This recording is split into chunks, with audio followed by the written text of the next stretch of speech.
तो यहाँ पर देखेंगे प्रश्न संख्या 14 है, और 14 जो प्रश्न है थोड़ा सा आसान है। जो हमने पीछे प्रश्न देखा है, पीछे 2-3 प्रश्न जो देखा है ना, उससे थोड़ा सा आसान है ना। देखो प्रश्न क्या है और कैसे कर सकते हैं, साथ ही साथ क्वेश्चन के पैटर्न को भी समझना।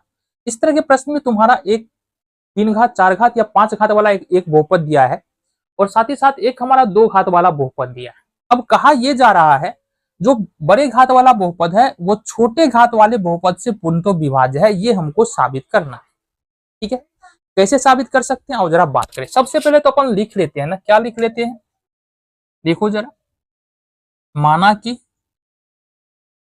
पी ऑफ एक्स बराबर 2x to the power 4 minus 5x cube plus 2x square minus x plus 2। सबसे पहले ये काम करो, एक बहुपद दिया है, देन दूसरा काम क्या करना है, यहाँ पर इस वाले बहुपद को भी मान लो जी ऑफ एक्स बराबर एक्स स्क्वायर माइनस 3x और प्लस 2। और यहीं पर हमको एक काम और करना है, जो दूसरा बहुपद यहाँ पर जो दिया हुआ है ना, उसका हमको फैक्टर यानी कि गुणनखंड निकाल लेना है, जो कि तुमको बेहतर तरीके में आता होगा।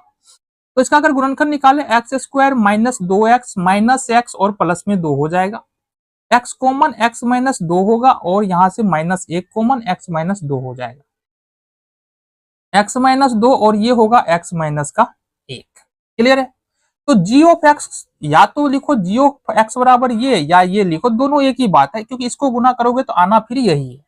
ठीक है, या तो 6 लिखो या 2 गुने 3 लिखो, ठीक है, तो एक ही बात है। ठीक है जी, अब समझो, हमको साबित करना है कि इस वाले बहुपद से ये जो है ये विभाज्य है, यानी पूर्ण रूप से भाग लग जाता है। देखो इसको करने का दूसरा तरीका ये, हम बोले तुमको कि 6 जो है ना, 6 जो है वह 2 से पूर्णतः विभाज्य है। इसका मतलब तो ये भी है ना कि 6 का एक गुणनखंड 2 है, गुणनखंड है तभी तो विभाज्य है। इसका मतलब समझो ये P of X G of X से पूर्णतः विभाज्य होगा, विभाज्य होगा यदि G of X P of X का गुणनखंड है ना, गुणनखंड। तो अगर हम ये साबित कर देते हैं कि ये x माइनस 2 और x माइनस 1 जो कि जी ऑफ एक्स है, ये जो है ना पी ऑफ एक्स का एक गुणनखंड है, तो बस ये साबित हो जाएगा हमारा कि जी ऑफ एक्स से पी ऑफ एक्स क्या है, हमारा विभाज्य।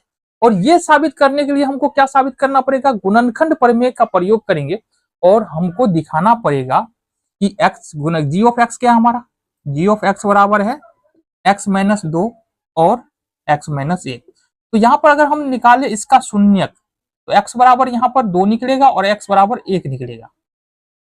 तो गुणनखंड प्रमेय हमको क्या बताता है कि अगर जो बहुपद हमको दिया हुआ है पी ऑफ एक्स दिया हुआ है, इसमें अगर x बराबर 2 रखे और x बराबर 1 रखे, अगर 0 आ जाता है तो x माइनस 2 और x माइनस 1 इस वाले बहुपद का शून्यक है। ये गुणनखंड प्रमेय हमको बताता है।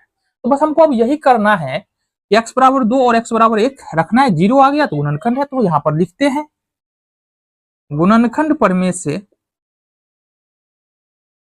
से x माइनस 2 और x minus 1 P of X का गुणनखंड होगा यदि पी ऑफ 2 और पी ऑफ 2 बराबर 0 हो जाए और पी ऑफ 1 बराबर 0 हो जाए। यहाँ माइनस है इसलिए 2 आया, यहाँ प्लस होता तो माइनस 2 आता, यहाँ प्लस 1 है, प्लस 1 होता तो माइनस 1 आता, माइनस 1 है तो प्लस 1 आएगा। क्यों आएगा ये हमने यहाँ पर बता दिया है।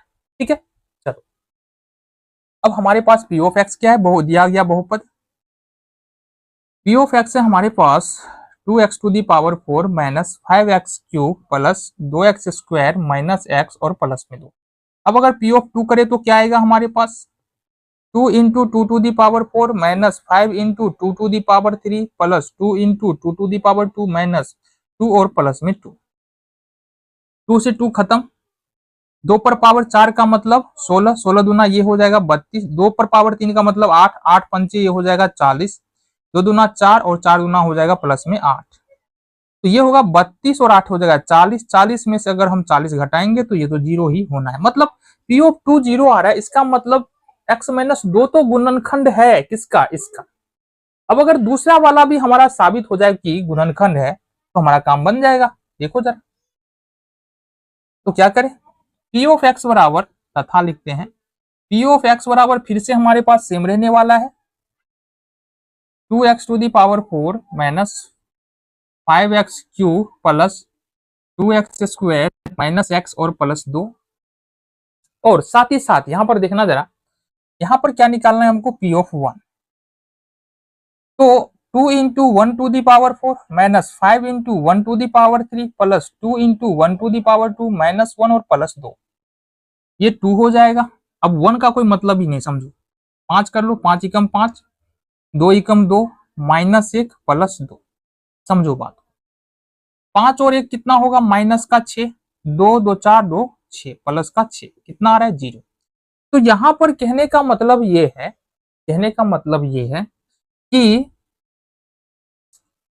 चूंकि पी ऑफ 1 बराबर 0 आ रहा है, पी ऑफ 2 बराबर 0 आ रहा है, इसका मतलब कि x माइनस 2 और x minus 1 P of x का गुणनखंड है, या ऐसे बोले तो x square minus 3x minus plus 2 ना, प्लस 2 पी ऑफ एक्स का गुणनखंड है, ठीक है। या x square minus 3x plus 2 से पी ऑफ एक्स भाज्य, यही हमको साबित करना था और ये तुम्हारा साबित हो। देखो अगले प्रश्न की ओर बढ़े, चलो।